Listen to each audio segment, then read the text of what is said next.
আসসালামু আলাইকুম, hello everyone, কেমন আছেন সবাই? আশা করছি ভালো আছেন। তো আলহামদুলিল্লাহ এখন আমি মোটামুটি ভালোই সুস্থ হয়ে গেছি।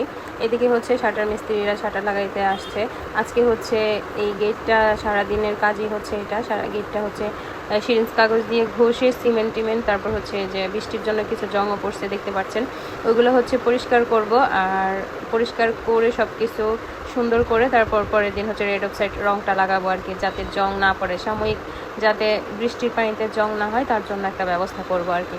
তো এই কাজটা করার জন্য হচ্ছে আমি একটা লোক খুঁজতেছিলাম, কিন্তু আসলে পাইতেছিলাম না। এদিকে আমিও প্রচণ্ড অসুস্থ থাকার কারণে এতদিন পর্যন্ত হচ্ছে কাজটা করতে পারিনি। তো এখন দেখতেছি যে আস্তে আস্তে জংয়ের পরিমাণটা গেটে বাড়তেছে।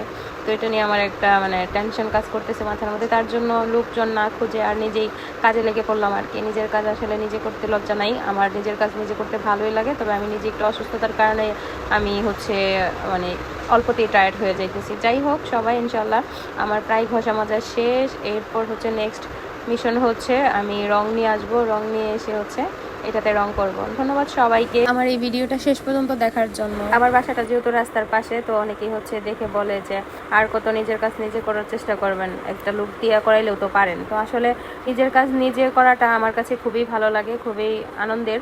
কিন্তু তারপরেও করাইতাম, একটা লুকের পিছনে প্রচণ্ড মনে করেন তেল মারতে হয়, টাকা দিয়ে কাজ করবে তারপরও লুক পাওয়া যায় না। যে যাই বলেন, আমারটা আমি বুঝতেছি, আসলে আমার কাজটা আমাকেই করতে হবে, এটাই হচ্ছে বড় কথা। আপনারা আপনাদের মতো মন্তব্য করতে থাকেন, এখানে আমি খারাপ কিছু দেখি না। সো যতটুকু আমি পারি আমি নিজে নিজে করার চেষ্টা করি, আর আর যেটা পারি না সেটা তো লুক দিয়ে করাইতেই হবে, কিছু তো করার নাই। এটাতে রং করার জন্য যতক্ষণে না আমি লুক খুঁজবো ততক্ষণে আমি কাজটা শেষ করে ফেলবো। প্রত্যেকটা কাজের অভিজ্ঞতা থাকা ভালো। ধন্যবাদ সবাইকে, ভালো থাকবেন। আল্লাহ হাফেজ, আসসালামু আলাইকুম।